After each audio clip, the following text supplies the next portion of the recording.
Portugal.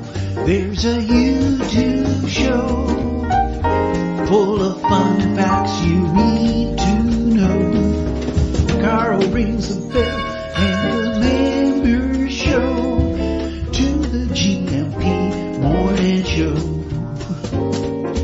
Featured guests will come and they will blow your mind. The audience will do so in kind.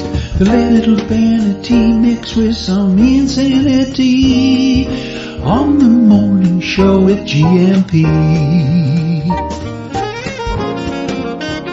Good morning, Portugal, and I'd like to welcome you to another fantastic day.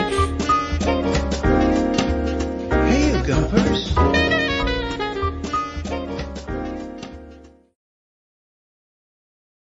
Hola, bom dia, alegria, Munson here, mid-carnival in Portugal. How are you doing? It's the Good Morning Portugal show, live stream and podcast. Woo! Oh, my word, did you see that meme this morning? That rather bedraggled cat. Doctor, are you getting enough rest? What? In Portugal's carnival season? Definitely not. What? Portugal, what are you like? There's a, thankfully, news just in. How you doing, everybody? How was your weekend? Do let us know in the chat. We've got Mindful Migration Monday for you with James. He is the Fraser of moving to Portugal. He's listening. He will be from 9 anyway. But we're in the middle of Carnival. And I forgot just how demanding. Coach Turner, this should definitely be part of growing old disgracefully. The discipline and commitment that's required for Portuguese Carnival time. Civil workers will have an extra bank holiday on the 21st of February. So we started enjoying the Carnival here in. Let me play you this to set the scene. Okay, this is a video that was made on. It's been like a lost weekend in many ways. What a fantastic weekend it's been. I hope yours has been great too. But this was what happened to us quite unexpectedly on Saturday evening. That was after going out for the afternoon, having a great time, met up with Bobby O'Reilly, and had a great time. He's over on the Silver Coast, so we had a great time. The families met up, and then we topped off the night like this.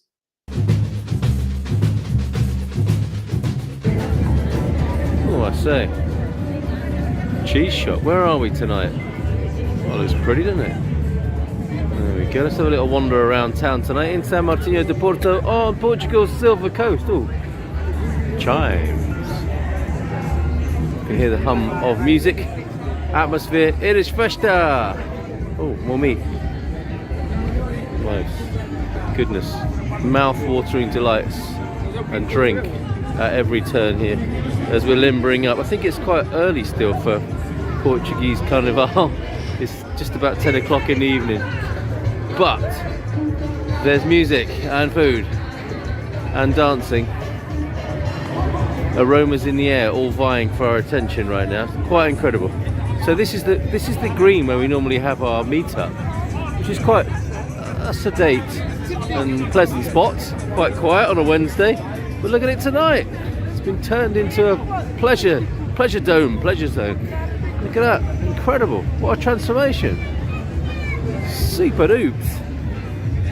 This is early though. It is early on in the evening. Music everywhere. Food everywhere. Booze everywhere. Trampolines. You want to be careful with that combination, don't you? Of trampolines and booze and food. But look at it. Sights and sounds of Portugal at Carnival time.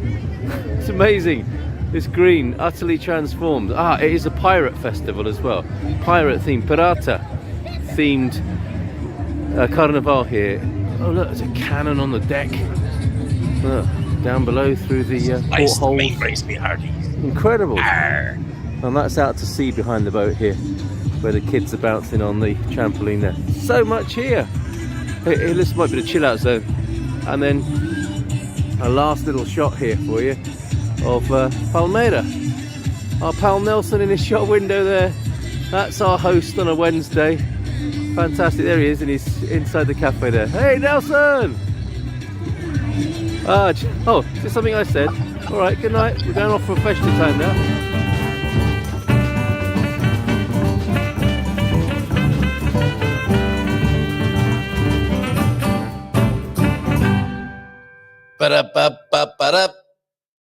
Oh my goodness! And thank the Lord that A public holiday has now been granted. Let me just take it off the screen there. Yeah. Wow. Portugal, you are so impressive. I mistakenly called it Festa there, didn't I? Which, of course, is, I mean, Festa is just one thing that seems to go on. And yes, I'm a bit congested. It's the weekend that I've had. Sorry about that, everybody. Sounding a little bit worse for wear this morning. Second class return to Nottingham. Not for the Ancient Mariner. Because he's on the, was it the 4 a.m. train or something, or platform 4, possibly. We'll come back to you, Ancient Mariner, because you've contributed a lovely poem. But yeah, Portugal, what are you like? It's been amazing. We're only halfway through carnival time. I did call it Festa season mistakenly, because Festa season is all year, of course, where the partying continues in Portugal. And still, I don't understand why Portugal, when wonderful things are said about it, which they are, constantly about as a great place to come as a tourist or even to move to, and of course it's just scooped an award for being Lisbon scooped an award for being the most romantic destination. I don't know why the general marketing for Portugal isn't like party Portugal, party Ugal, because people are partying here all the time anyway. There's a background of partying with the festas that are happening throughout the year. I mean, there is a kind of high point, I suppose, of spring and summer, but they go on all year, don't they? San Martino Festival in the autumn as well, and Christmas is great here. And then Carnival is a real climax high point as well, which is happening at the moment. So extra time given to the Portuguese workers to recover, basically. The Prime Minister said that although Carnival Tuesday is not on the list of public holidays set by law, a little bit of a reminder there. And something's going on in politics. There have been some real shifts. The golden visa culling is causing quite a stir. I made a video about it of our esteemed panel of real estate professionals. We have Bobby on there, Veronica, Carl and Raquel from Lighthouse Consulting, all with their insight about the real estate market at the moment. 500 views over the weekend. And whatever it is that the government are doing it to change and make housing more easily available to Portuguese people has caused quite a stir. Some of the measures have been called coercive, I believe, and may not do what they're setting out to do. It's quite controversial and very sudden. And also now the Prime Minister has given everybody a day off on Tuesday. So the Prime Minister said, although Carnival Tuesday is not on the list of public holidays set by law, Portugal has a consolidated tradition of organising festivities during this period. Hell yeah. According to the order signed by Antonio Costa, isn't that amazing that you find yourself in that position of power where you can just say, okay, you can have a day off, everybody. That went down well, that particular piece of legislation or decree. So accepted as services and agencies that for reasons of public interest should remain in operation. Well, that's sensible, isn't it? During that period, under the terms to be defined by the competent member of the government. Well, that's not going to be easy to find someone like that, is it? But anyway, an anti-anxiety dog bed. I think we do. Some of us humans need those as well. What's anti-anxiety about it? Above and beyond the fact that it's made out of sheepskin by the look of it. Does it vibrate gently or something like that? Anyway, I digress. For the same reason, the Madeira government will also grant one day off on Carnival Tuesday in all public services, institutes and companies in Madeira, except for essential services. So there you go. No comments yet. That's always disappointing when there aren't any comments yet on the Portugal news items. We may return there when James joins us at 9, but rather a bit more controversy from him. Happiness is overrated. Could that be? You tell me. A bit of rap there for you this morning. So yeah, and 1,000 subscribers. Thank you. Muito obrigado. Merci beaucoup to everybody. Dankeschön to everybody who's given, etc., etc. I don't know anymore. Maybe you could tell me what thank you is in your language, so I can add that to the thanks and gratitude and gratefulness for everybody who's been a part of that organic growth. Not bought a single subscriber. I might have bought somebody a coffee or a drink from time to time, and I probably have to declare that to Google just to butter them up a bit and make them a happy GuMPer. But thank you to all you GuMPers who have helped us reach to 1,000 subscribers on YouTube. Absolutely brilliant achievement. Very happy about that. And all completely organic and natural. of course, helped build up the Expats Portugal YouTube channel to nearly 13,000. And then we started again last year with the Good Morning Portugal YouTube subscription base there. So thank you very, very much for that lovely effort. I nearly stayed up on our 1 o'clock in the morning show yesterday. I said to Mrs. M, shall I stay up until we've got to 1,000 subscribers? And we got a couple. But I would have been on air for, I don't know, nearly all day yesterday. And we had other things to do. Great to see you, Mike and Dee, yesterday. Absolutely lovely to hang out with some virtual grandparents, some of the wonderful team of virtual grandparents over here in Portugal.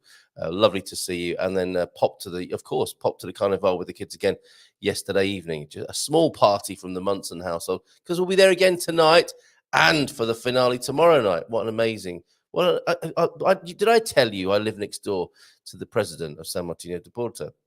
We're having lunch yesterday, and it was warm enough to have a nice lunch. Put a table up out in the garden and have some lunch out in the garden.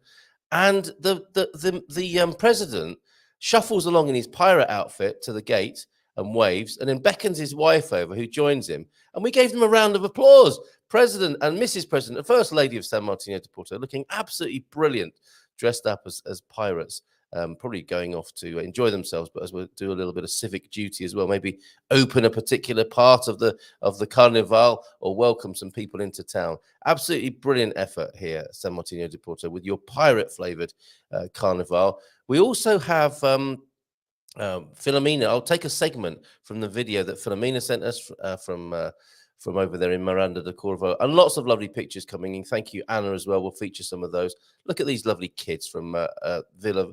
I think this is VRSA, is it not, Anna? This morning, the kids dressed up for Carnival as well. Look at them, so cute. And some other lovely pictures from down there in the south as well. Bairandi has sent us a lovely set of videos this morning, of course. Customary on a Monday morning to find out where and how far Andy has cycled over the weekend. Let's have him introduce himself, in case you don't know who he is. Let him set the scene, and then a couple more quick vids from him. Hola, mi amores. So it's Andy Bairandi, the king of the Bairada. I'm the guy that posts a lot of stuff on the GuMPer map, points of interest, festivals and stuff that's going on, pretty much in my region, obviously, because there's so much all over the place. Been here coming up for 20 years, living a vida loca. Ciao bellas. And he can ride a bicycle and take videos at the same time, like that one and this one. Not sure if you can see, there's like a line of like rocks all the way along there. See them? Well, some bloke has put those all the way along there, and then he's going along and he's lifting them up and he's picking stuff up from underneath them. Not sure what it is. Very interesting. Look, really low tide. They'll all be collecting clams up by the bridge by Barra. Yeah, very interesting. Ciao bellas. And he just makes it look so easy. That was part of a near 75-kilometer cycle ride over the weekend. And his little selection wouldn't be complete this morning without a little bit of Carnival input as well. Not typical Carnival music, but a little bit of fado for you now.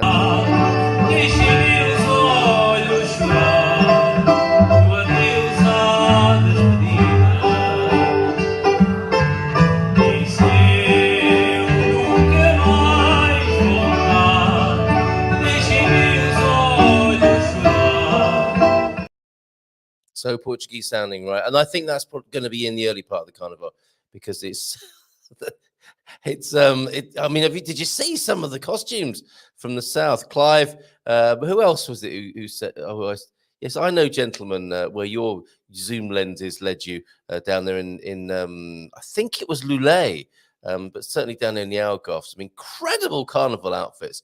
And yeah, it's a little bit more of a hip swaying rather than the saudade you just heard there. I think as we move deeper and deeper into the debauchery of Carnival time. So an amazing time here in Portugal right now. Bom dia, alegria. We mentioned Madeira just now, didn't we? You got a Tuesday off in Madeira as well. And Coach Turner arrives on Friday, so maybe another bank holiday will be granted as Coach Turner arrives, guest of honor in Madeira.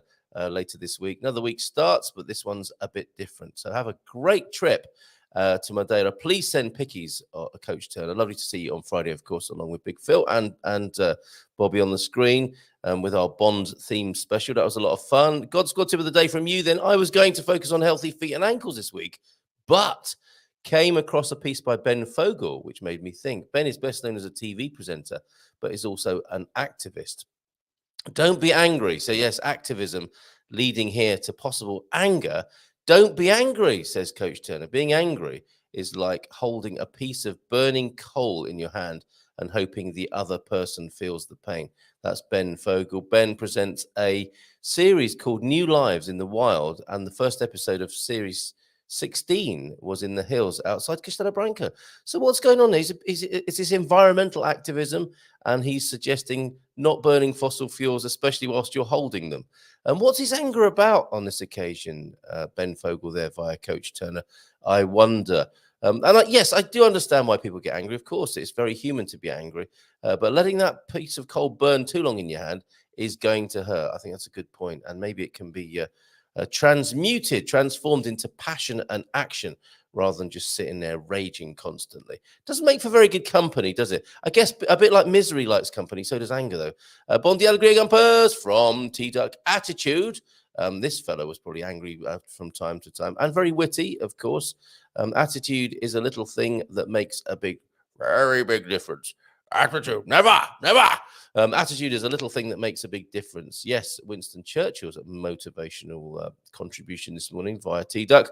So Winston Leonard Spencer Churchill was a British statesman, soldier, artist and writer who served as Prime Minister of the United Kingdom twice and was quite unceremoniously dumped by the end of it as well. That's politics, isn't it?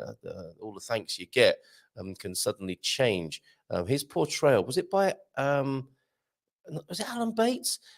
There are some superb portrayals of the career of Winston Churchill, not least Boris Johnson's portrayal, trying to emulate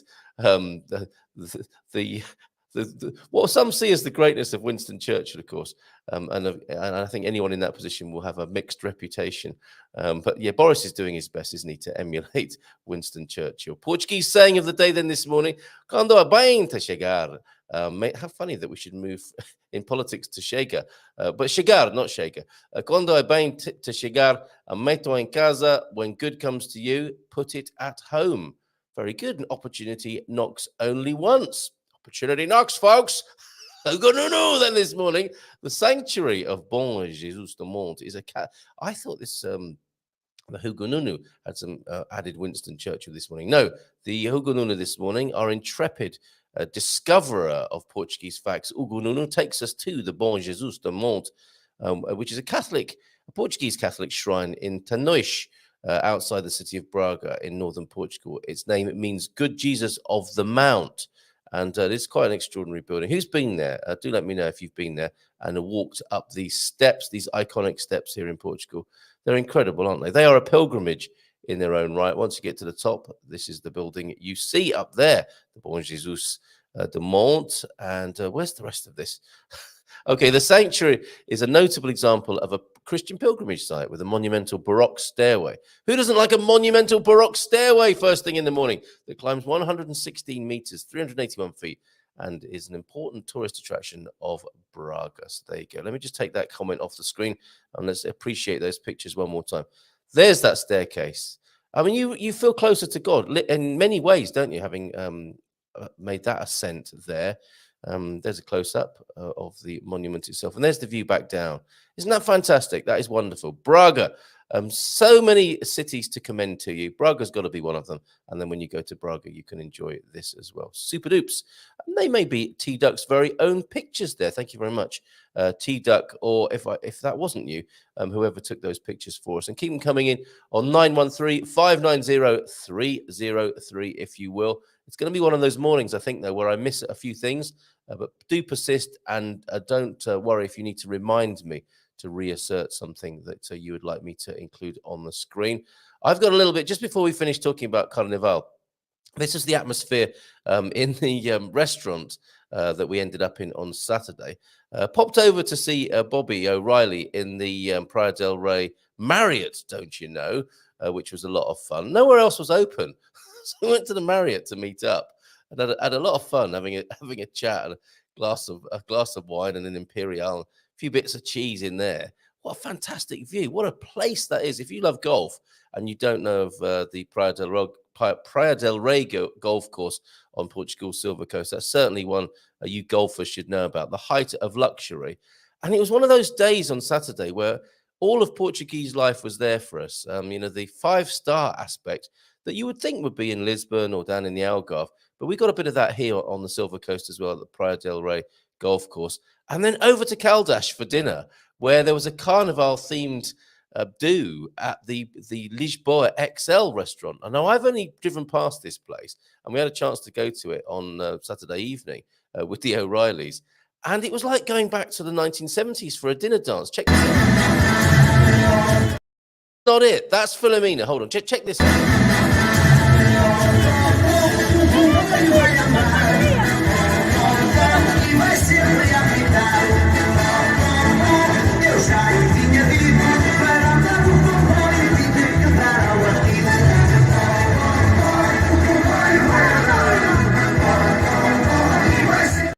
This is what I'm talking about. Portugal is in party mode at the moment. So I thought that video at 3.5 minutes would be too long to go onto the video deck, but there you go. It made it, and thank you, Philomena. But I think that's worthy of making into a specific clip for the YouTube channel where we have 1,000 subscribers. Don't you know? This was what happened that same day on Saturday, later in the evening. After the Marriott came the Lisboa XL.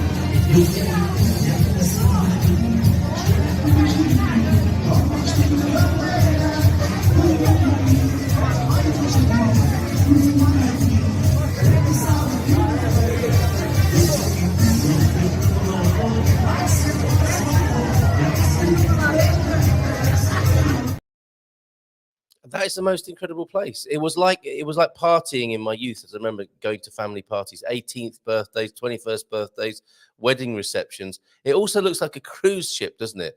And that buffet is extraordinary. If you come to Caldas de Rainha, it's well worth a visit. It was 20 euros per adult, I think. This is on, a busy Carnival Saturday night. It was packed right from the get-go. It opened at 7, and there were people queuing up to get in.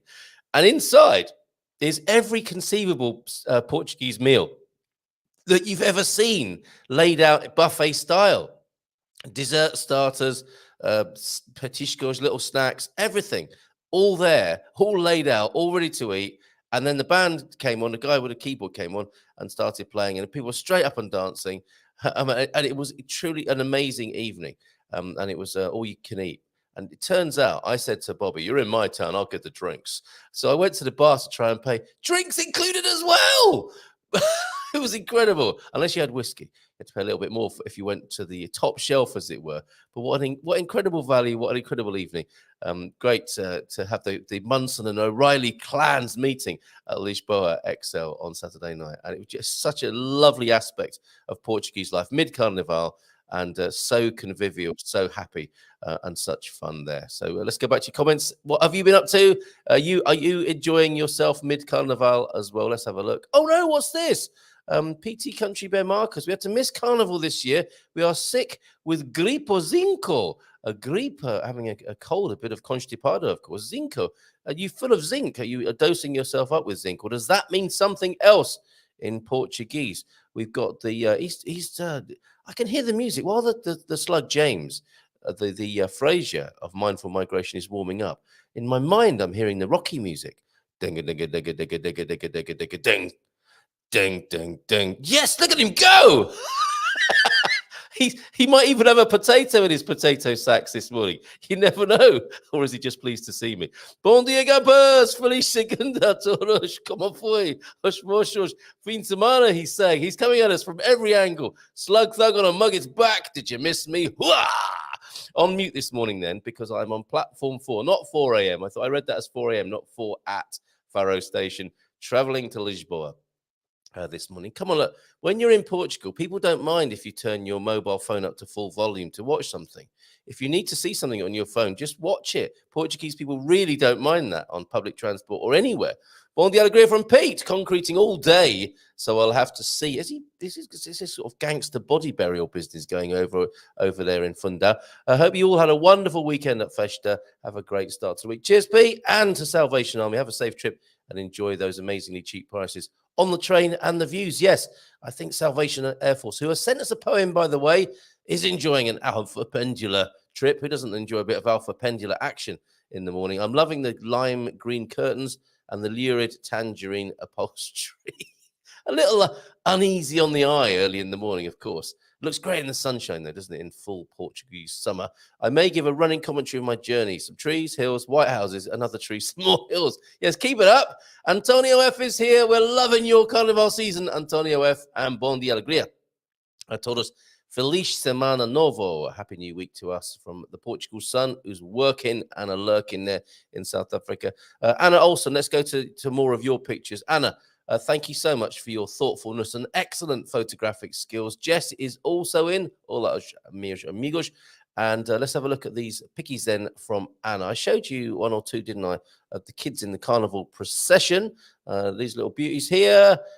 Fantastic. The fella on the left there, he's not quite sure, is he? His sister or his friend there is enjoying herself. He's not quite sure. And then there's this little guy walking along enjoying Carnival. A long shot of VRSA. What's this here, Anna? Is that the bridge going over into Spain, Barney Chance? Let me see what you have to say about that. Thank you. 913-590-303 is where these were sent. And some pics from the weekend at VRSA. The Natural Reserve here you're seeing on your screen. The bridge crossing over to Spain and the kids' carnival parade. Bon dia! Says Anna, and look at these pretty flamingos. Isn't that lovely? And a bush. No, a tree, sorry. I thought it was a bush to start the morning from VRSA. It's now Veronica has featured this. The American in Portugal, Veronica, of course, joins us one Thursday a month, and probably more often, I'm hoping, other special times as well. I think showcase this cycle route. That's the ample cycleway there you have, if you don't mind me saying. And a lovely, looks like a weeping willow tree. I'm not sure if it is exactly a weeping willow, but on the banks of the river there, where it would appear the water might swell up to there from time to time. Isn't that beautiful? So thank you very much. But for me, the flamingos are incredible here to see. Thank you for capturing those as they make they look like they're taking off, don't they? And leaving the water in that picture. Like they're treading water almost. Superb pics from Anna. Who's this picture from here? Is that from you as well? That might be another one of yours too. There are a lot of clowns around. If you like your clowns, there are many of them. Pirates and clowns seem to be the top outfits in Portugal at the moment. And if you're scared of clowns, this is a very awkward and difficult time to be in Portugal, quite honestly. So thank you very, very much, Anna, for those. Let's say a few more hellos before we welcome the slug onto the screen. Yes, I do sound a bit stuffy. I think it's basically overdoing it this weekend. And Antonio, congrats on the 1,000 subscribers. That really is an amazing. It's a team effort, everybody. Thank you to everybody who's been part of nudging us ever closer to the 1K, and it tipped over at the weekend. Last night, in fact, me and Mrs. M had another glass of red wine to celebrate that. Food, booze, and trampoline. Yes, I don't think adults are allowed, so that outcome is not likely. Although I suspect here in Portugal, when people do get really into the carnival mood, there might be one or two adults on the trampolines as well. I hope they've got the mops and buckets standing by. Oh boy, another festival we had missed while house sitting. Another in your own town. You're not going to be far from another carnival party, I would have thought, wherever you're house sitting in Portugal. The sound of distant pimba and carnival music, a bit of samba going on as well. We met an amazing pirate yesterday. He was fantastic. I didn't catch his name, but he was superb. He ran towards my eldest, sword drawn, and at the last moment dropped his sword. You should have seen the look on my boy's face. But he was quick on the mark, and he bought himself a meter-long piece of bubble gum, which had a cardboard wrapper on it, and he was going to run the pirate through, not with his steel, but with his cardboard. He was quick on the mark. I was very impressed. Well done, Digby. We had to miss Carnival this year. Yes, sick with the gripe zinco. I'm so sorry to hear that, Marcus. Nubianet, get well soon. Ash melhoras, meus amigos. in central Portugal there, Bill and Marcus. Hola, bon dia. It's a day off, so I can sleep as long as I need. Enjoy it. Sorry, we should keep the noise down here over in Portugal if you're having a nice snooze. As long as it's not sickness-related, Nubianet, weekends are also good to rest, not just to have fun. Yeah, sleep in and party all night. And in Afrikaans, a thank you would be dankie. Oh, dunkie. Dunkie, if I'm saying thank you to all of you who would, I hope, numbering yourselves as YouTube subscribers there. It's 9:01. How rude of me. I don't have to just give him a round of applause. I can play his theme tune as well, which I will do now as soon as I can find it. Here we go.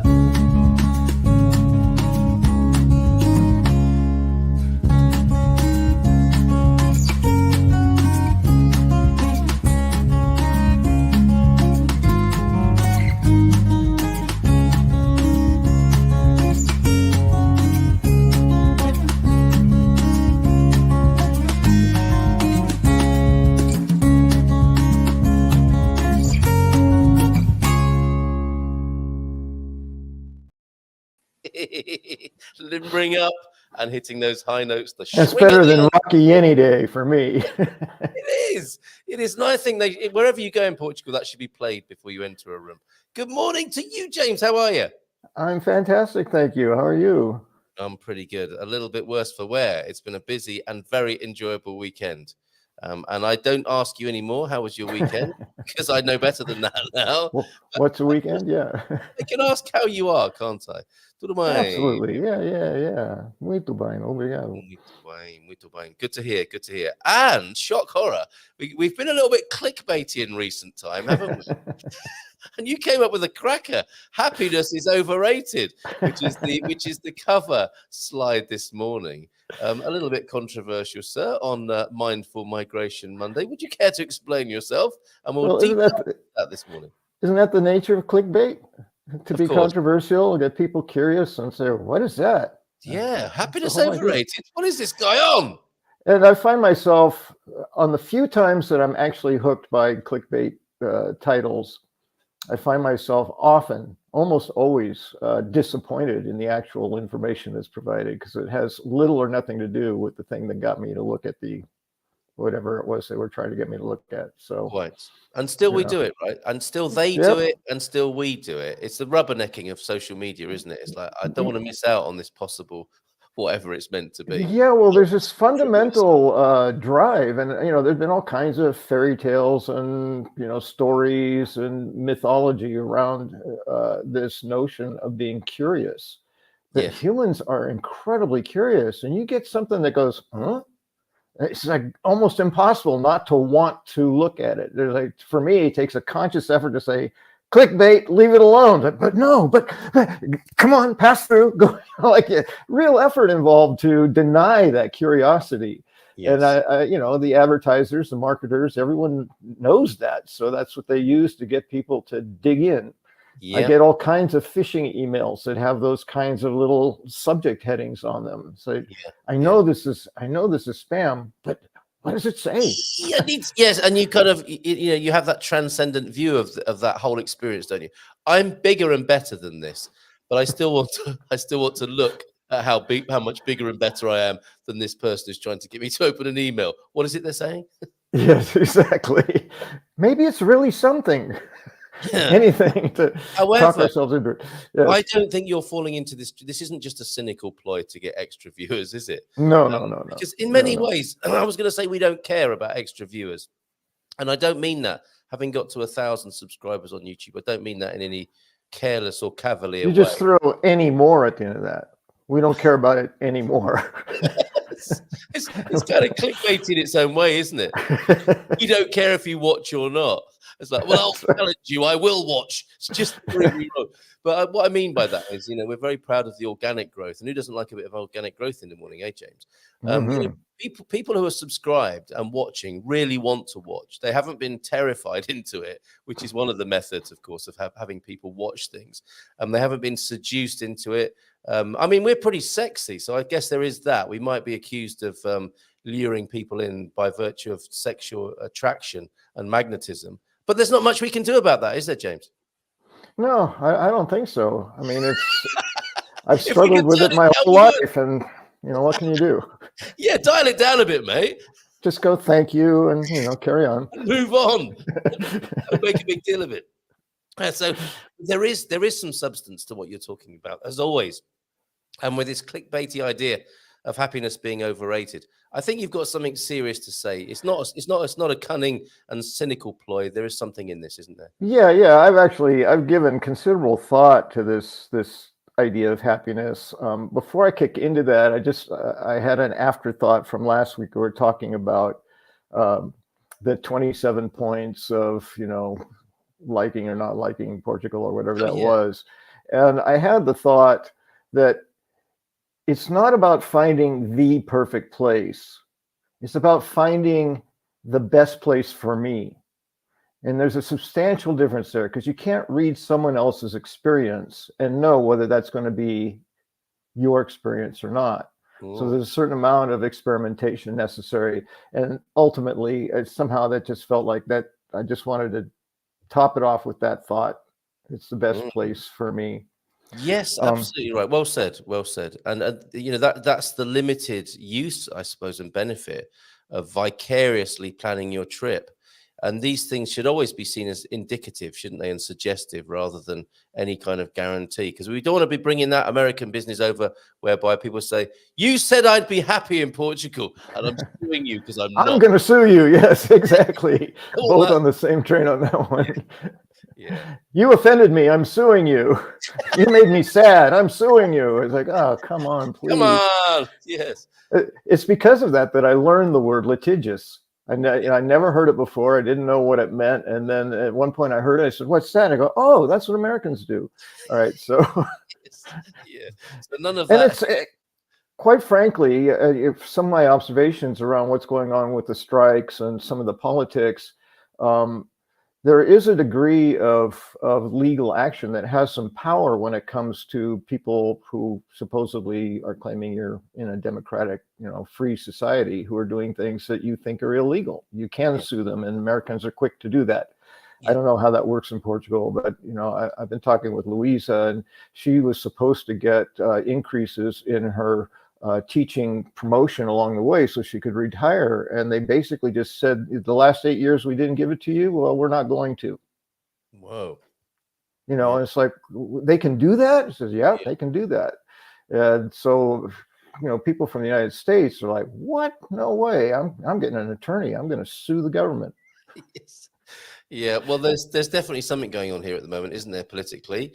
I'm not sure what it is. There's all sorts of stuff happening that's interesting. We will dip in and out of it as days and weeks go by here at this exciting time, loosely putting it. So tell us more then. Oh, but before you do, let's get the weather report in Belfast.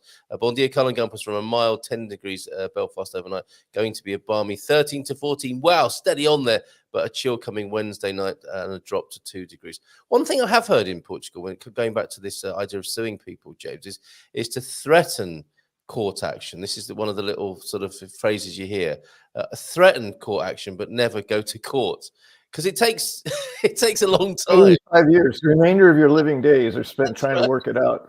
So that threat's not going to stand up for much longer, is it? When people cotton onto that, but that's one of these little things you hear in, you know, at the bar or the restaurant, or talking to people about this, is people threaten to sue, but they would never dare do it because it's too costly and time consuming in the end. But that's not what we're talking about. Although that let's get back to where this happiness thing all got started. Way back when I was in the United States, I used to talk about happiness as part of the educational stuff that I was doing, and I made a joke, but it reflected truly. Happiness is a really highly valued state. I know in the United States and pretty much anywhere I've gone, there's been at least some expression of this thing you hear over and over of, I just want to be happy. You know, what do you want in your life? I just want to be happy. And it is so valued in the United States that they even named a meal after it, from the company with that big yellow M. I can't ever remember their name, but I think they called it a happy. every a day. happy meal, right? Yes. Like what? So again, marketing, it's like they know people want to be happy. Let's give them a happy meal. Yeah. And Yeah. people in their mind say, well, maybe this will make me happy. It's not necessarily conscious, but it's associating the food with the state. And I got to thinking about this uh, happiness thing. The Declaration of Independence in the United States claims the right to pursue happiness. And I said, well, what the heck is that? What is pursuing happiness? And why is it so important? Why, this is me. This is what I do every day. Give me a word to work with, and I'll spend several hours, like spinning it around. So I started looking at this happiness, pursuit of happiness.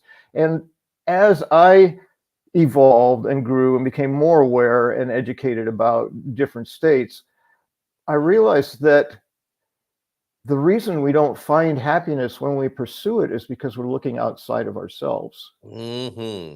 It's over there. I need to go over there. It's in that meal. That'll make me happy. Oh, it's in that partner over there. She or he will make me happy. So this pursuit of happiness is in the things outside of ourselves. And the big aha moment is it's not outside of us. It's inside of us. So if you just want to be happy, and I don't mean to oversimplify it, you choose happiness. Yes. You don't find it anywhere. It's inside of you already. If you're going to find it, you're going to find it inside.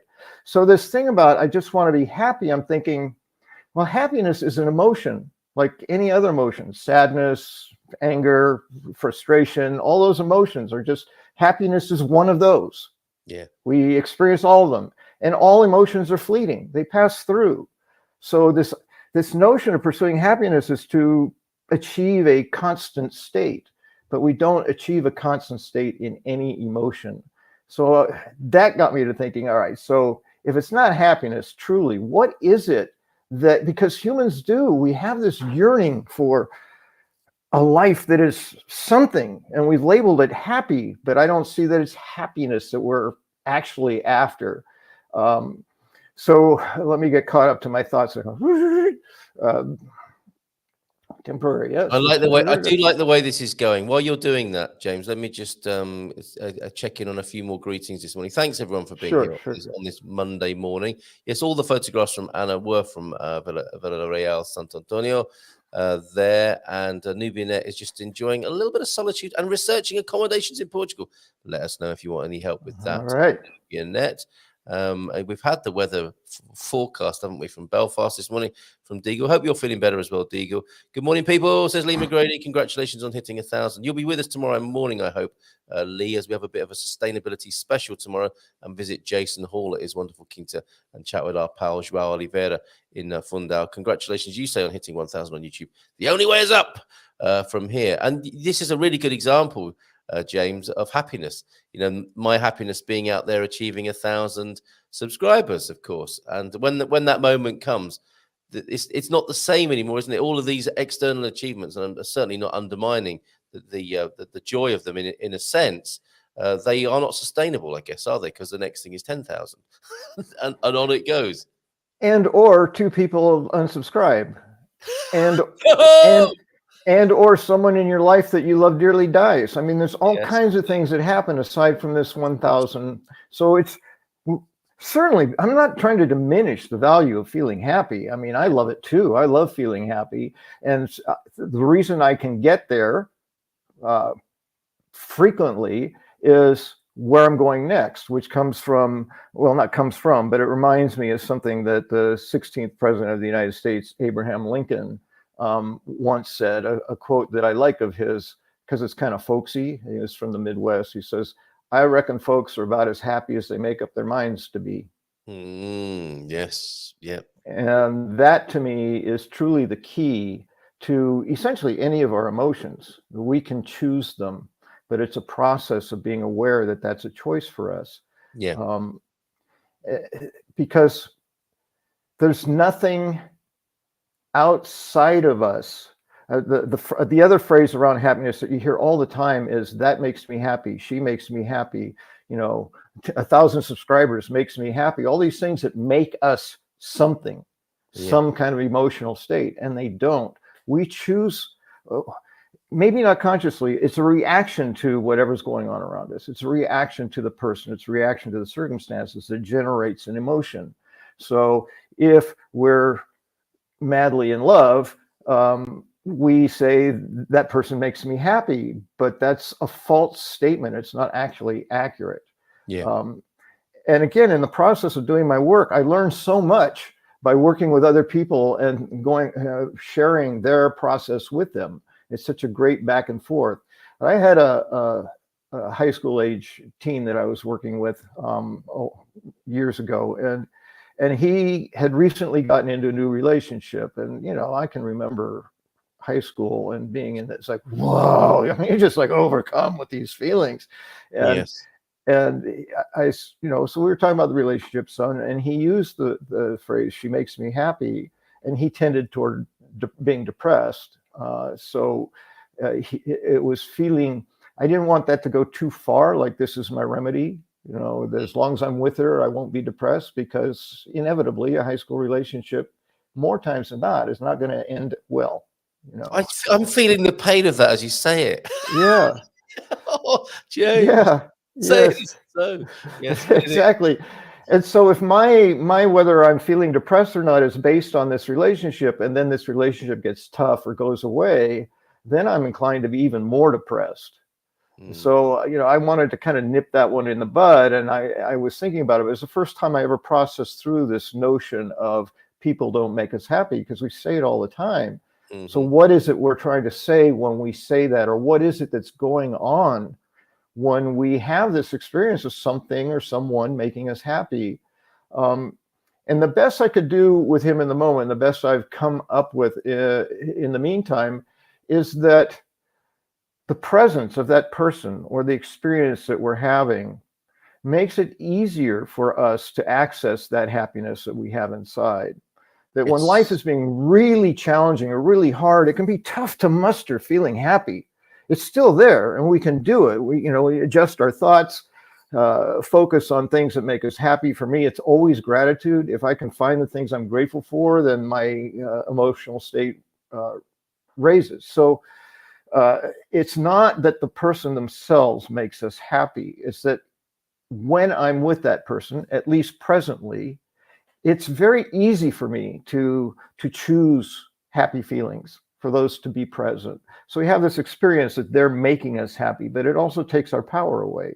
We're making us happy, and we're allowing ourselves that happiness because we like this person. We like how it feels to be with this person, and I can be happy with that person or with that circumstance or whatever it is. Or So that government, for that matter, because governments trade on this as well, don't they? That your happiness will come from voting for X, Y, or Z. That's also a known thing in political strategy. Advertising, anything that's trying to move a product, whether it's a politician or cosmetics, it's the same notion. And there's a great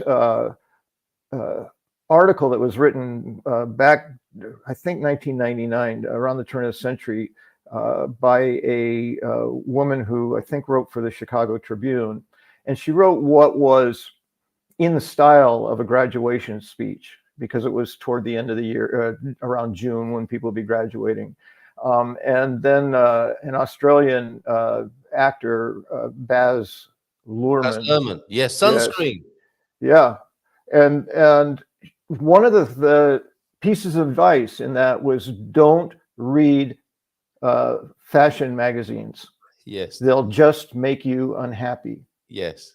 And they're by design. I've actually, since hearing that and looking at it more, I have actually heard and read pieces on the design of those magazines. When they give them to the test audience, they have people look at stuff and then say, how do you feel? Yeah. And they have focus groups, and they were making decisions about what was presented in the magazine by how the focus group reacted. And some of the comments were, no, they're not sad enough, or no, they don't dislike themselves enough. We need to make it more, because the whole notion of this publication is to then make money from the advertising, which is all about how to make yourself more appealing. Yeah. And we buy into it, and culturally, especially our girls are brought up that it's all about how they look, and if they can only look this way, then they'll be happy, right? The whole thing goes through and through, and more male body image has gotten more important over time. For a while, it didn't matter. Beer belly, who cares? Have a beer, it's all good. But now it's like, oh, we got to be buff, and we have to have our muscles, and things like that. That's shifted over time.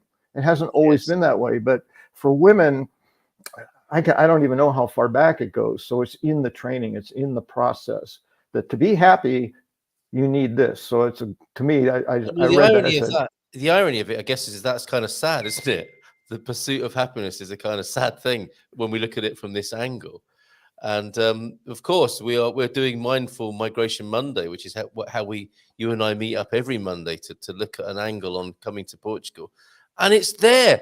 Would you say that we're seeing the beginnings of manipulation in the whole migration industry, and especially when it relates to Portugal? Are people using these tactics? Is that happening? Well, yeah, I don't even know that it's just beginning. I think anytime somebody wants people to be interested, then you're going to see it. You're going to see this. Happiness is here, and little wave the little dangly. Like I just got this image of those fish that have the glowing tongues that they go out here. Yes, so the other fish. Yeah. It's like, isn't this pretty? Ooh, my happiness, and like, whoa. Or the donkey with the carrot on the stick in front of it on a fishing line, fishing rod. But it never, the donkey keeps moving its way towards the carrot, but the carrot stays the same distance all the time. Yes. Well, and this is the mentality of advertising and marketing and media and news and everything, is get your attention, maybe not make you feel happy, but make you curious. Those curiosity and happiness seem to be the things that really pull us as humans, which makes me believe that they are fundamental to our survival in some way, because they're very difficult to reprogram. They're deep in our wiring. Yes, and I think there's more to it that you'll move on to with this. Let's get a couple of comments coming in. Happiness comes and goes, says Sarah. Good morning to you. But that little spark of light that stays lit inside us, regardless of what is going on, is kept bright with the practice of gratitude. I've referred to the Portuguese pilot light, actually, and that's what we do for people, is to keep their Portuguese pilot light lit. If they're not here yet and want to be, we do our best to kindle our passion and love for Portugal, such that others might enjoy and find that beneficial. Thank you for that, Sarah. The lady of the 7 skirts, who said hello some time ago this morning with a bon à todos this morning. And what is that? It looks like a blue kiwi fruit to me. That's unusual. But you've got some lovely tips for us. And you're also talking about happiness this morning and saying, happiness or not, it's a spiritual condition. It is transient. The one thing we seek is truth, which holds both joy and peace. It's available even when we're not happy. Perhaps the pilot light of truth there.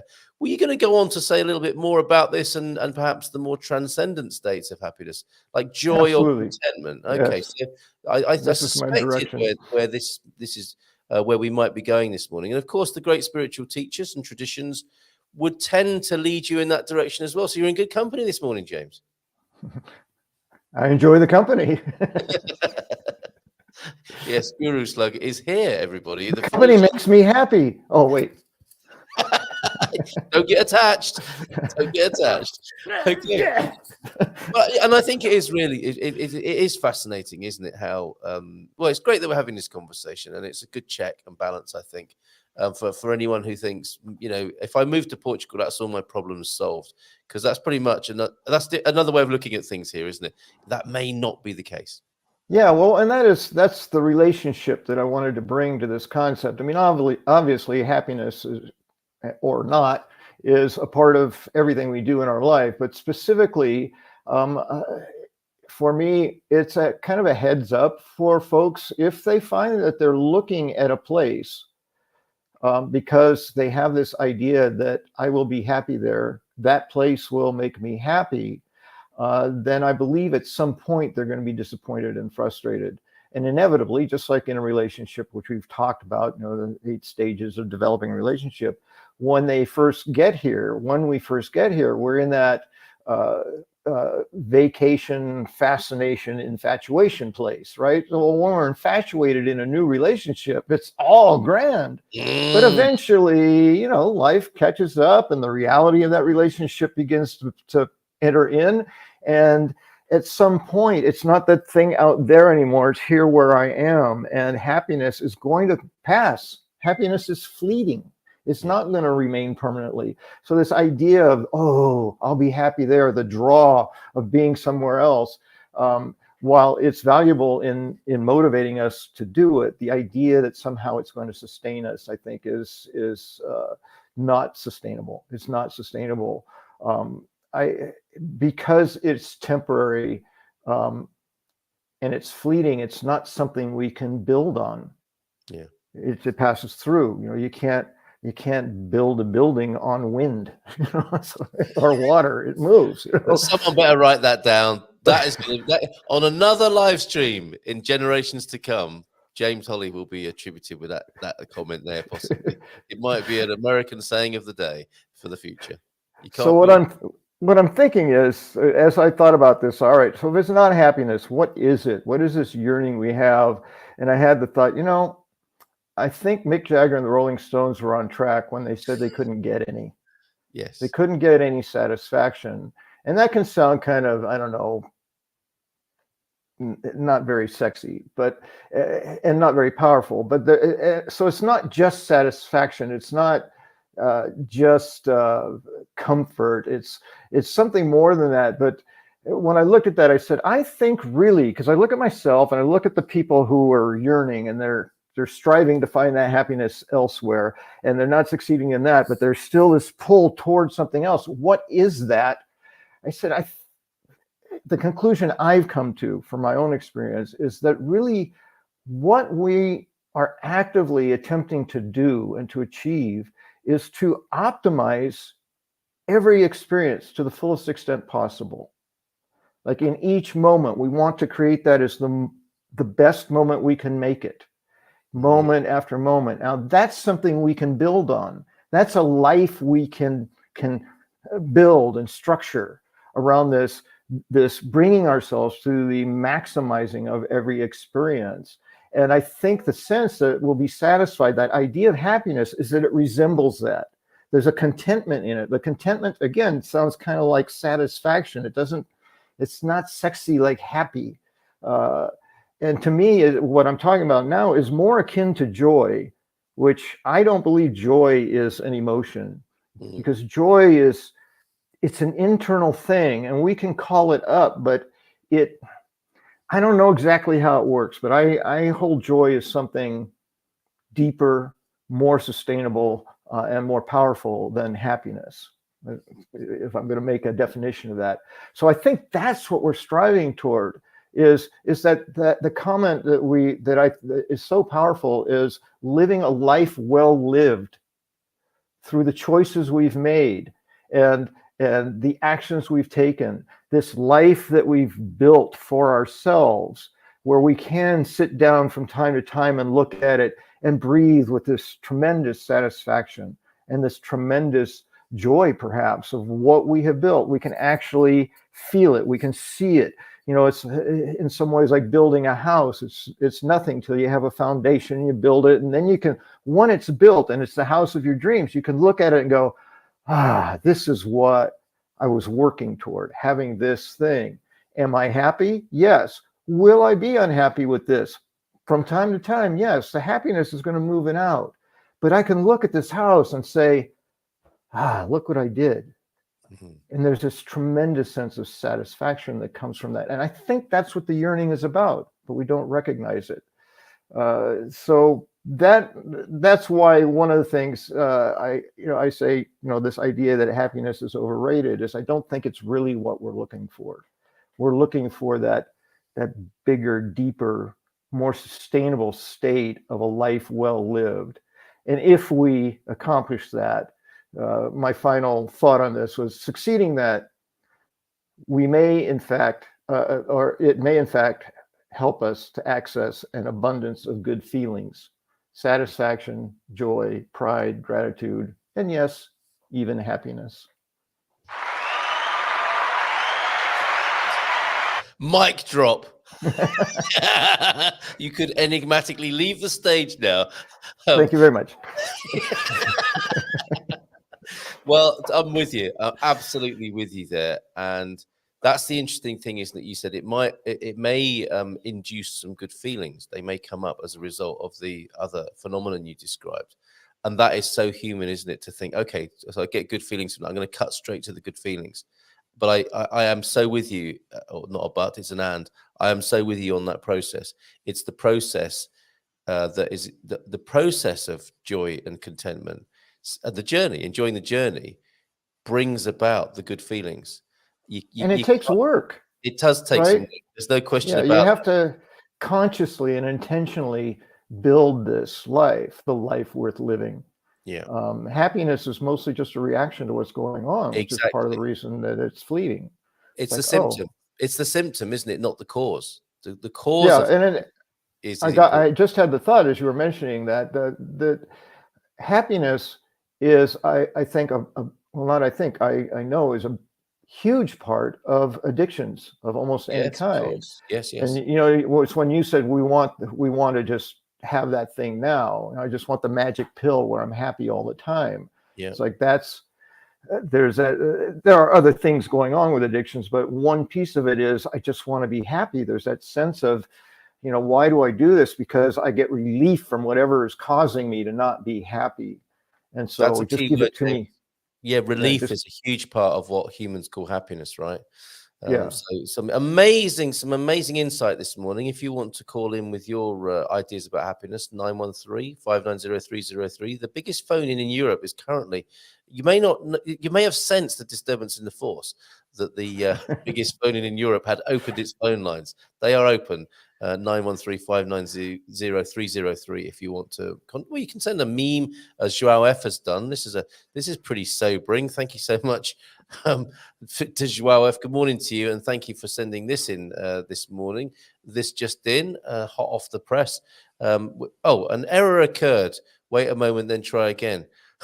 That's the computer depriving me of my happiness. I think we have a corrupted file. I think that's a great approach to life. If you think about it, wait a moment. Error has occurred. Wait a moment and try again. Yeah, there must be something. I may end the show with that one. I mean, it's very poignant. Now, some years ago, I had a similar fascination to you, James, with this, and I started something called the International Institute of Joy, which had me invited. The press were quite interested in that, obviously, in a clickbaity kind of way, and I got invited to talk about it on quite a few radio stations and in the Sunday Times and the Daily Mail, actually, were the high points of that. Little flash in the pan of my contribution to this subject. And one of them was I ended up on a radio show, a late night sort of discussion show with Faye Weldon, the writer, and a really fascinating guy who I knew before from some other context, who was a millionaire and lost everything and came back from that. There was somebody who'd won the lottery and got rid of it all.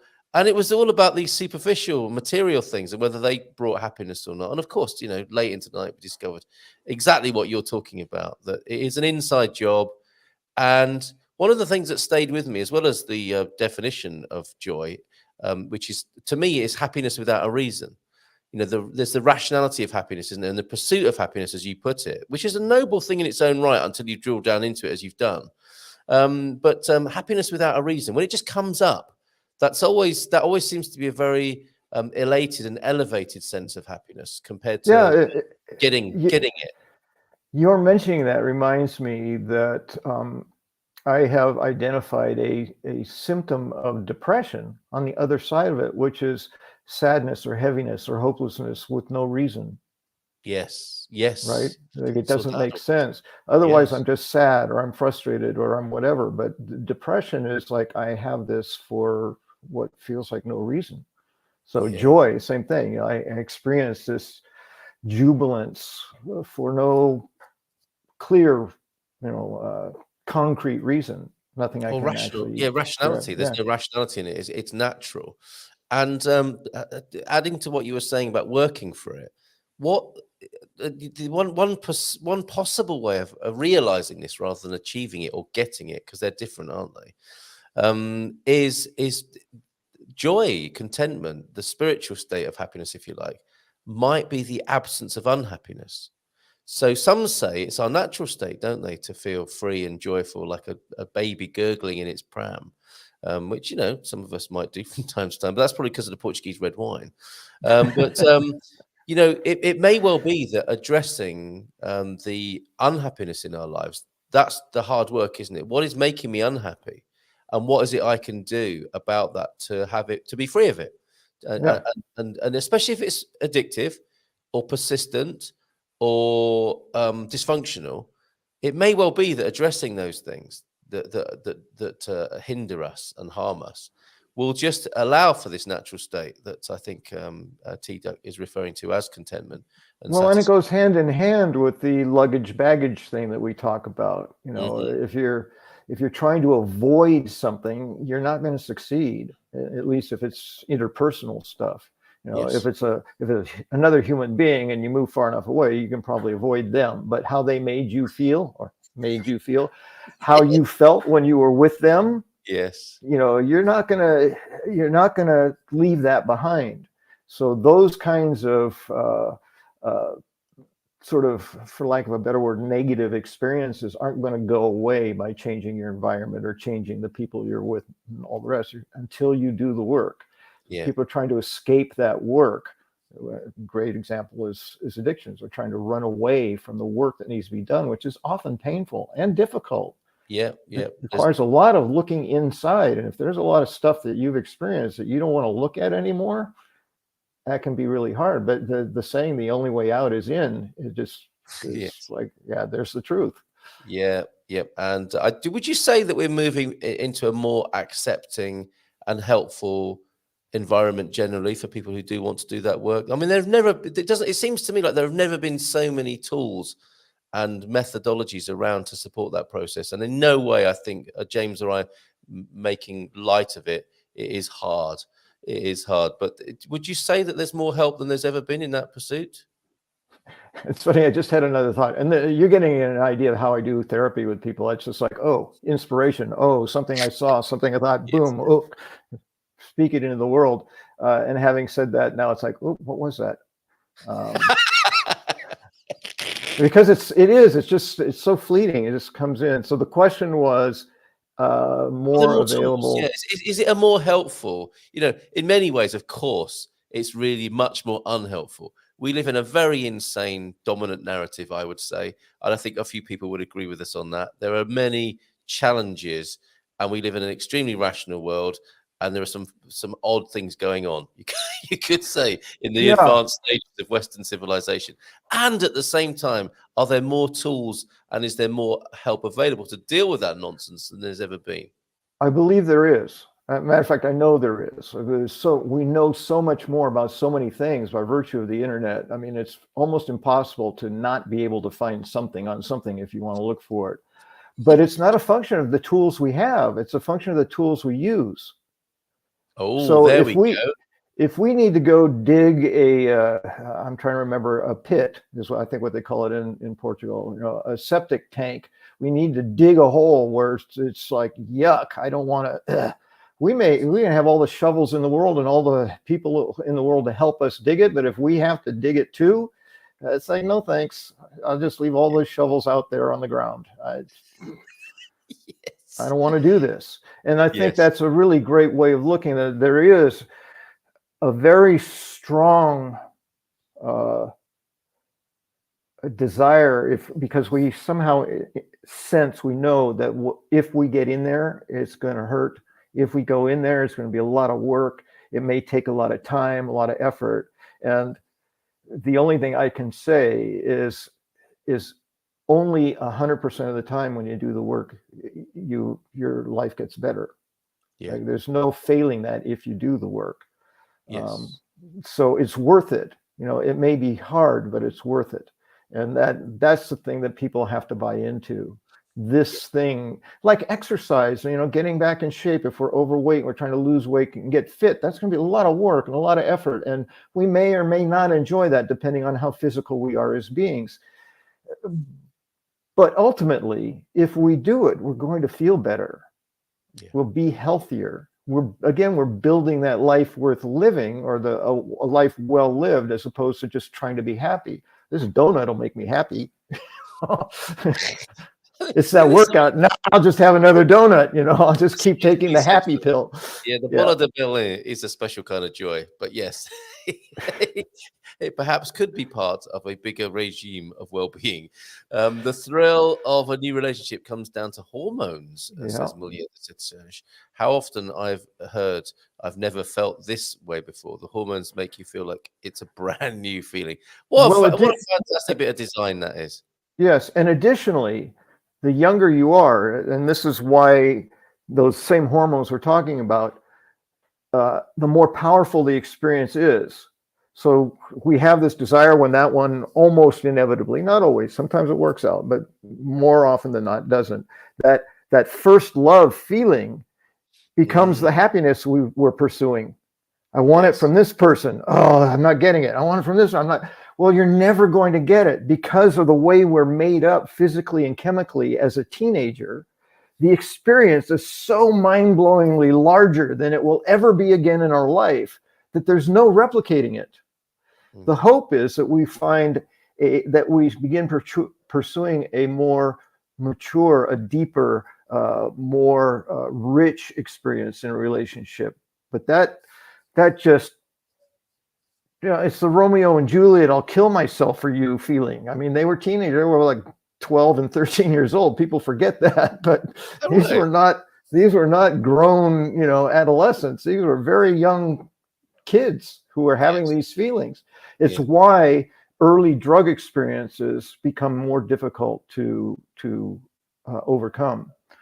When you become a habitual user as say a 13-year-old, it's going to be much more difficult to not use anymore, because the experience integrates with the development of your brain. So it actually literally becomes you. And so it's very difficult to rewire that wiring that happened at the time. Well, that's another part of this conversation, of course, isn't it? That approach, the best description I ever heard of that was taking heaven by storm. And of course, they're all us human beings in this pursuit of happiness have come up with all sorts of means and methods for doing that. And it would seem, this is in contrast to doing the work. The quick fix, which I guess you might say drugs would bring, or food, alcohol, addictions, experiences. Symptom relief, yes. Symptom relief, taking heaven by storm. Yes, this is heaven, but often without some harder work, application and depth. It's taking it by storm, and you get thrown out.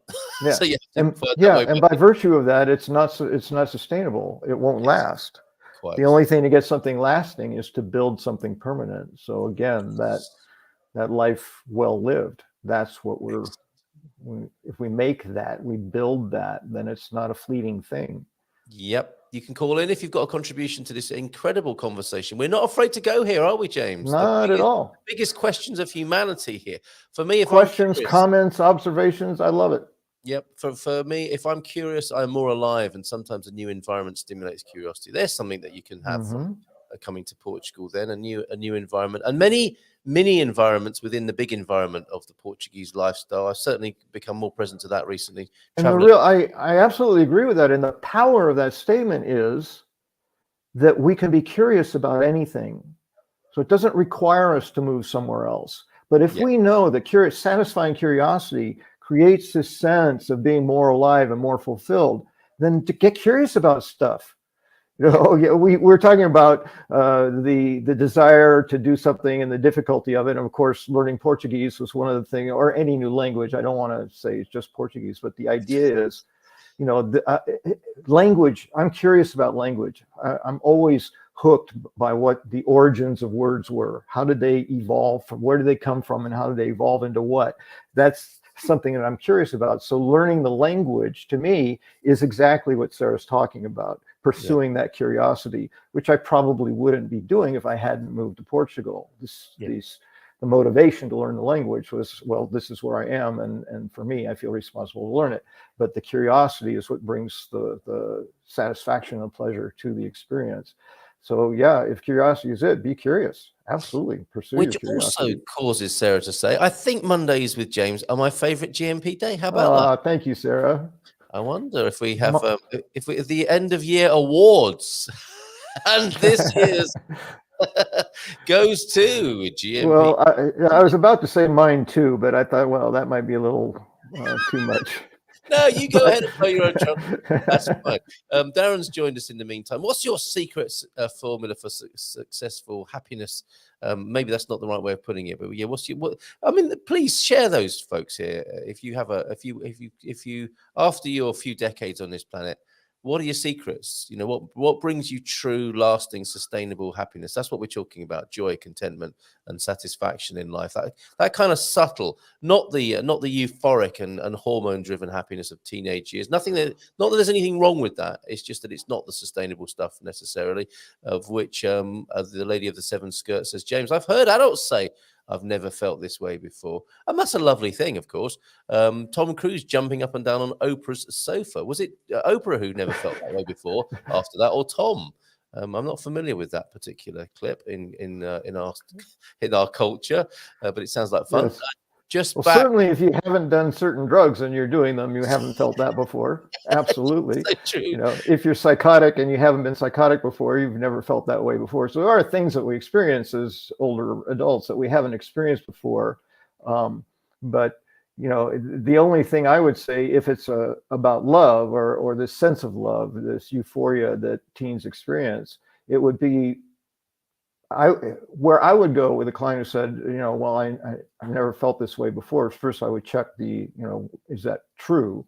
You know, because sometimes we just feel really good right now, and it feels like that. And if it is true, then I would hazard a guess that they hadn't experienced that as a young teen or as a preteen. Interesting. So the first time of anything, obviously, you've never experienced that before. So your memory of it is going to be more powerful than any times thereafter. Okay. And there may be exceptions to it, but the research shows that the hormonal response and the studies that have been done, particularly with early consistent drug use, is that it actually integrates with the brain and the thought process, so that it becomes impossible to have that experience in the future. That's quite something to do to oneself, isn't it? My goodness. Okay, João F., good morning. You have been busy sending us some wonderful Bon dia, João. Yeah, bon dia, amigo, and some very prescient, appropriate visual contributions this morning. Just let me take the ticker tape away from here so we can see the whole thing. Yeah, and this is perhaps modern life, isn't it? Oh, hold on a minute. I'm trying to get. I think it's you know, the last square says it. It's just life. Yeah. I heard a wonderful thing from someone that you and I both know. Now as soon as I want to remember his name, I lost it. Werner Erhard. With the forum and his work, and I saw a presentation that he made that really stuck with me. And he said, if life is a mountain climb, so this is like literal, if life is a mountain climb, then the mountain doesn't have a top and it doesn't have a bottom. It's just a mountain. And all there is to climb it or not climb it. You know, he says, so life is just a mountain climb, and we'll climb, and sometimes it'll be really hard. Some places it'll level out and will be easier. Sometimes there'll be a nice boulder to sit on and just rest for a while. But the only decision to be made is, do I stay here? Do I climb more, or do I start going down again? And to me, that just was so powerful, because that is life. There is no top to the mountain. It's just, and this is the pursuit issue of feeling good. It's like, oh, when I get to the top, then I will have that life well lived. Like, no, you got to build it as you go and have it with you, because you're not going to get to the top of the mountain of life. Life is dispassionate. Life doesn't care. Life is, and it's not personal. It's not negative. Life is just going to continue. My life will be unique, but life, when we say life is, it's like life just doesn't care. It doesn't care if you're happy or sad or joyful. Life doesn't care whether you're successful or see yourself as a failure. Life is just life. So Life happens. That can be a sobering as well as helpful insight, can't it? Why is life doing this to me? It's not. Are you serious? Life isn't actually interested in me personally? What? Sometimes people fall off the mountain. Well, I think we've all experienced that feeling. Well, they at least roll down it. Yeah, the gravity has a way of pulling us down for sure. Yeah. Don't worry, folks. It's only a feeling. That's a mountain climber. And the mountain's not going away, so you can just get back up and start climbing again. Get back on that mountain, fella. There's a mountain climber who's reached those false peaks. Really like that image. I'll forward that on to you, Bob. Glad to do that. And if you make it to the top, what is next? Well, he's already talked about that. Sometimes, when people are watching the live stream, it's not very live stream. They're sometimes 30 seconds or a minute behind. That can happen. So there you go. Life is life. And it is now. Bon dia. João de Norte is here. Good morning to you, John. And after my life is done, the mountain will still be there. Yes, it will. Yeah, we talk about, things being the death of humans, well, we're going to destroy ourselves, or we're destroying the world, the planet. No, we're not. We're just destroying ourselves. The planet will continue, and that's life. Eventually life will cease, but that we're talking here's another one. Way longer than we can wrap our minds around. Yes, indeed. And you could extend the sort of a metaphor in this direction. The top of the mountain is possibly death, isn't it? So, but, however, and this may be an advert here. This is a clickbait for psychotherapy, isn't it, James? Sorry, sir, no baggage allowed here, says the Grim Reaper. This is the bitter truth of life. Yes, I agree. Yeah. And why wait, though, James? Why wait to be told that by the Grim Reaper? You can get rid of that baggage now, can't you, if you want to? Absolutely. Work, like you said. Absolutely. Well, that's the whole carpe diem. Yeah, indeed. Live life today. This is what we've got. It's one of the reasons I'm here now. It's like, how much longer am I going to wait? And will I be able to do what I'm doing now if I wait too long? Well, there's a consideration on Mindful Migration Monday. Yes. What am I waiting for? What am I waiting for? No, it's a good question. That's not to say get on with it, is it? Or just do it. Because you might be waiting for something that you've not thought about. So the question is a good one, rather than just get on with it. Yeah, well, creating the circumstances that make it sustainable, that obviously would be a reason that you're not doing it right now, but you're in action toward it. So, well moving in that direction. So many nuggets. There's more nuggets in this show than there is in a Happy Meal. Absolutely. Even the extra large one. The extra Happy Meal. Or the really happy fries meal. With that? The thing for me, happiness comes from having something to do. If I have no plans or nothing ahead, I feel bored and lost. And, I get that. That, of course, can be its own addiction, can't it, to activity. However, you sound like you're in process, curious, like Sarah said, and living life, the mountain. That could be the mountain metaphor that Darren's talking about there, right? In pursuit of the climb. Yeah, well, and I frequently ask, what's your motivation? Because that understanding that will help us to understand whether we're moving in a healthy direction or not. Mm-hmm. If my motivation is that I don't feel like I'm worth anything if I'm not working, then that is not a very healthy reason to be motivated to work. But if the work is bringing me satisfaction, and I'm building that life with the work that I'm doing, it at least implies I can sit back and rest from time to time and just really enjoy what I've built. Yeah. But if I stop building and that makes me worthless, then it becomes more like an addiction than an accomplishment. There you go, Darren. What's your motivation is the question ultimately. And you're welcome, Darren. Free bit of psychotherapy for you this morning on the Good Morning Portugal show, live stream and podcast. Coming into the last few minutes, people I think are in awe of the idea of the greatest and biggest phone-in Europe. I might have to tone it down a bit with that, and it maybe is too late to ring in now. But please don't be daunted. Whenever we throw the phone lines open, you'll get a warm reception here, and you won't have to necessarily go through compulsory psychotherapy with each call. It's a chance to get some free therapy. So there's that too. Free therapy here. Okay. The ancient Egyptians. You don't need to keep shouting, Andrew. Take the caps lock off now. Maybe he bought a shouty keyboard from Amazon, and it only has this setting. Stuck on caps. The ancient Egyptian. Oh, here he is now. he is now, folks. Here he is now. He's not daunted about calling into the biggest phone in Europe. And don't let Andrew scare you off. He just has the courage to call. He's still got he's got his device on in the background, listening to the show twice now. Lord Gilchrist. No, I turned that off now. Good man. Were you an ancient Egyptian in a former life? Is that why you're ringing in? Yeah, I think so. I think this whole course of life depends on your kind of heritage, I suppose, because of the various belief systems of this life and the next one.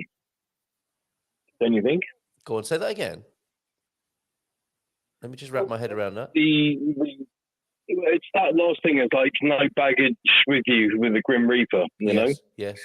If you're ancient Egypt, or in fact, a lot of cultures believe, there's many levels to the next lives, and that you would need some things to go with you, like the Viking boat burials, or ancient Egyptians, for example.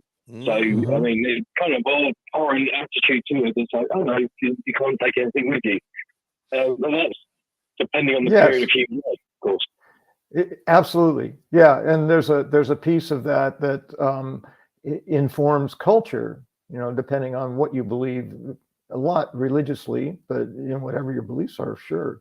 There's an idea that you're worthy to move on in the next life to something better if you have performed well in the one that you're in. So how do you measure that performance? Is it in the stuff you've acquired, how rich you became, how well you treated people? We don't know. But there is that sense of, I need to do something in this life if I'm going to avoid a negative end to this life or create a more positive one. Or that's built into Yes, if you're going to be, if you're of a Buddhistic slant and you believe that all life is suffering and you want to end the endless cycle of rebirth into this world, you would take you wouldn't be burying yourself under a pyramid with loads of stuff or on a longboat with all your gear. you'd be making your journey as streamlined as possible and getting rid of all that baggage now, possibly. Which department would you? Can I ask this personal question of you, Lord Gilchrist? Then, are you somebody who's amassing things and taking them into the temple with you, or are you attempting to free yourself? And is moving to Portugal part of that? Well, I mean, I'm quite minimalist in my life. I like to be uncluttered, because ultimately I believe that when you're gone, someone else is going to have to deal with all that clutter. I'll kind of tidy up and shut the door behind me, kind of person, And besides, I've got kids and grandkids that will, probably want my artifacts and cash in my absence. So and they're welcome to it, But one of my comments I put in there: work sets you free and it pays you too. That's always quite useful. Yes. I mean, I slightly agree with Darren to one point where, if you don't have something to do, he gets kind of bored and fidgety and feels a bit lost. I can kind of empathise a little bit with that, but also equally, you can't hang your entire hat on the hat stand of career. There's many facets to life. For sure, work is part of it, but also not working is another big part of it, I believe. Well said. Thank you. There you go, Darren. Another reaction to your comment there. So, Andrew, that's one of the challenges of retirement that we talked about last time. Yes. Very often we get a sense of value from the work we're doing. So when we're not doing it anymore, we can feel like we can get lost in that. So very real. Andy just said, it's like being able to step back from it and still experience that satisfaction in life is important, I believe, for continuing to give. As this man's a big giver, Lord Gilchrist, as a teacher, you would have given a lot to other people. Is that an issue in your semi-retirement?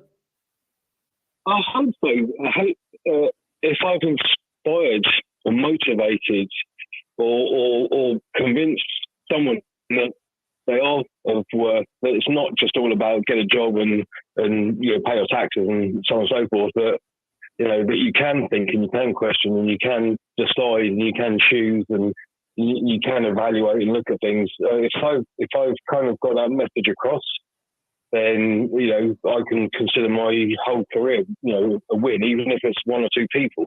Excellent. The nice thing is I can follow my students' progress afterwards through social media, and a lot of them have gone on to do really good stuff. So it really is part of the paycheck for me, is to see Yes. that kind of reward, you know.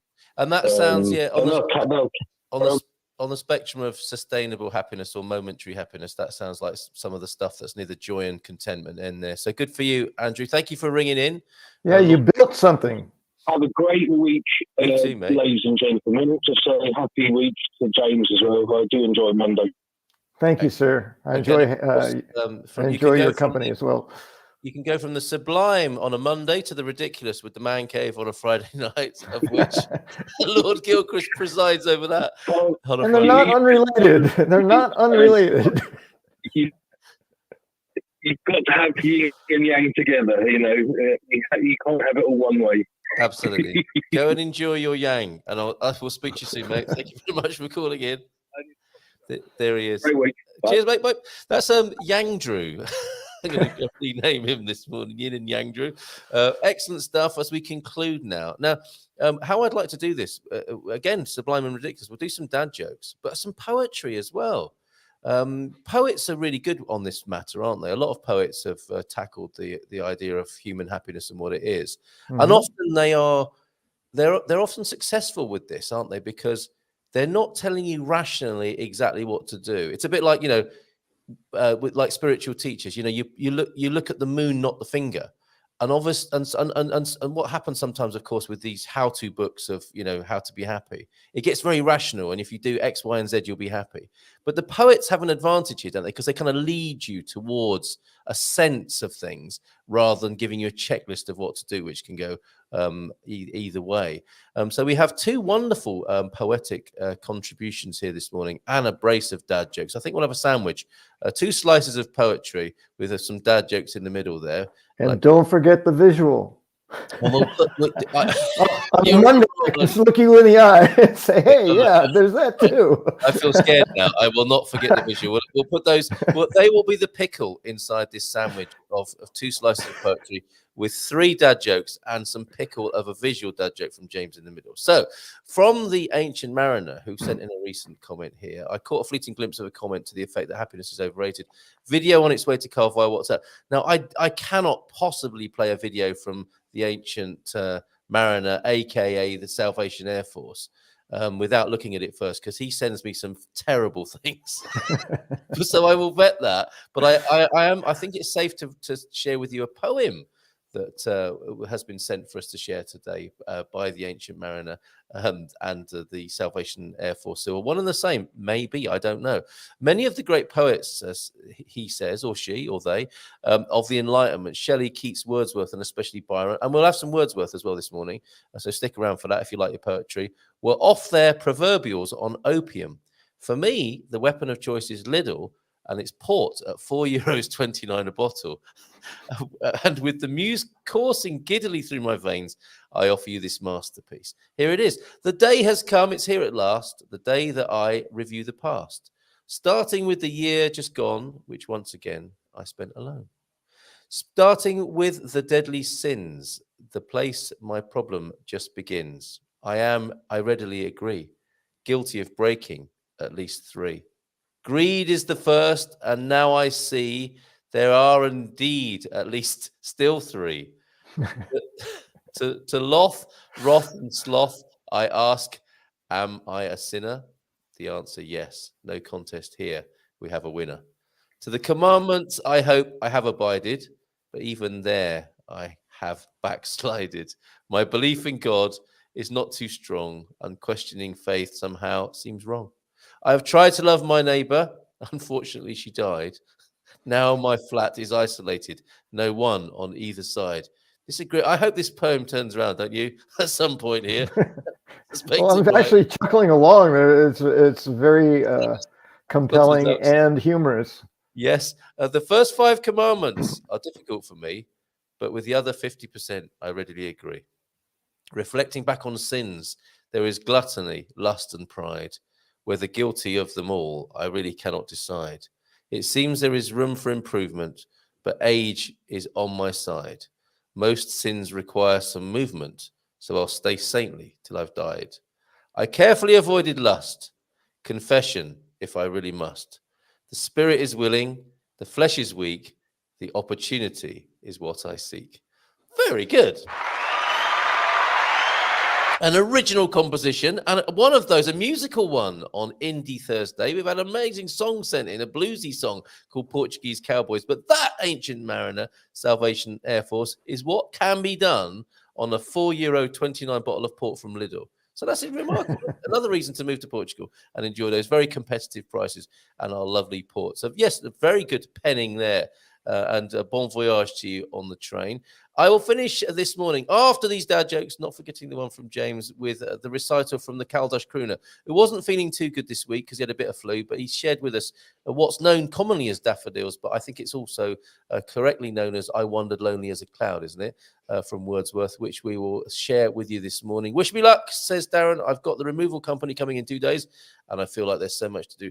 Nothing like the removal company coming to get you a wiggle on there. Be strong, Darren. It's short-term stress. Look at that nice advice from Portuglish there.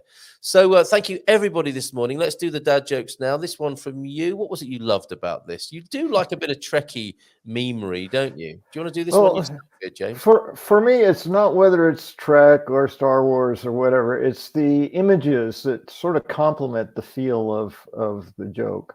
So... and sometimes understanding the character helps, because Spock is a very logical, mental sort of guy. He's not an emotional guy. Yes. Okay. So go on, talk us through it for those on the podcast. Very much as he appears in the pictures, being very contemplative. Tapes had a side A and side B, so it's only logical that their successor would be the CD. Poetry. Did you know that rhymed? It hadn't occurred to me, but yes. You made it right. Poetry and a dad joke. Poetry and a dad joke there. What a lovely way to climax the show today. And some more dad jokes then. Thank you, T-Duck, for these. I'm not bossy. I just know what you should be doing. We all know someone like that in our life, don't we? Resolutions are in 1 year and out the other. Oh, very good. And they often recur and repeat themselves, don't they? Ad nauseam. That's a good New Year's dad joke. It is. And a lot of things seem to be connecting this morning as we finish the show at 8 minutes past 10. Albert Einstein was a great man, but his brother Frank was a monster. That's good. That's a dad joke I haven't heard before. And that's me either. I like that one. That one made me chuckle. Yeah. Tip of the day: teaspoon of. Here we go for those with the gripe genius. So get well soon, Bill and Marcus, and anyone else who's suffering with the gripe or constipado. A teaspoon of apple cider vinegar in a half glass of water, sipped slowly, helps indigestion. A shortage of stomach acid. A bit of honey in there for some honey. It's a great start to the day, I would say. And I think the Ancient Mariner, the Salvation Air Force, has got a quip about that as well, I think, about drinking vinegar this morning. I'm not sure if I can find it now. There are lots of fantastic comments. Thank you so much, everybody, for all of those. I think he says something like, it may not to cure the indigestion, drinking all that vinegar. It would certainly take your mind off it. Okay, excellent stuff, everybody. James, thank you so much. Coming in with your clickbait, as you did this morning. Happiness is overrated. I think you got to the bottom of it, right? I think so. I mean, at least for me, I'm satisfied with it. Yes. Okay. And I think you did a great job. So thank you very much. And we look forward to seeing you again next Monday. Well, I think Bob and as Viv well. will be joining us, won't they? Bob and Viv join us on that fourth Monday, which it may be. I don't know. But they'll be joining us again soon. And now I have Les's poem of the week. Normally he sings a song. This week, I don't know if you want to. Would you like to stay for this rendition of what's commonly known as daffodils, James? Absolutely. See you anyway. Here's the Caldash crooner. He's 91. And as he explains at the end of this video, he learned this poem as an 11-year-old boy, which if you do your math, as you Americans say, 80 years. He learned this 80 years ago and was able to just say it off the top of his head. Les, thank you so much for this. Thank you, everybody, this morning, and especially for all your comments about getting to 1,000 on the YouTube subscriptions. Really appreciate you all, each and every one of you, and look forward to your company again tomorrow for a bit of sustainable Portugal with João Oliveira. I hope Jason will join us and Lee as well. Over to you, Les. Hello, everybody. Les here. I haven't got a song for you this week, so I'm afraid I'm very hoarse. My daughter and I both have a dose of flu. But instead, I'll try my best to do a poem for you, which I think was one of William Wordsworth's best poems ever, and it's called Daffodils. I hope the rendition's all right. I wandered lonely as a cloud that floats on high o'er vales and hills, when all at once I saw a crowd, a host of golden daffodils. Beside the lake, beneath the trees, fluttering and dancing in the breeze, continuous as the stars that shine and twinkle in the Milky Way, they stretched in never-ending line along the margin of the bay. 10,000 saw I at a glance, tossing their heads in sprightly dance. The waves beside them danced, but they outdid the sparkling waves in glee. A poet could not but be gay in such a jocund company.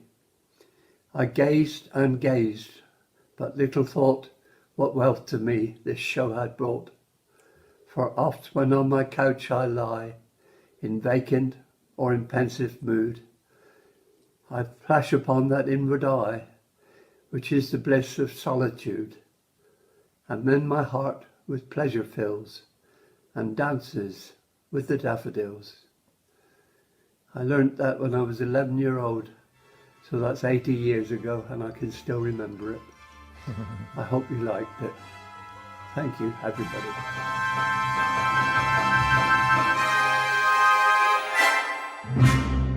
Thank you, Les. Thank you, James. Thank you, everybody, this morning. We'll see you tomorrow. Take care and bye for now. What is it about poetry? Cheers, James. Bye.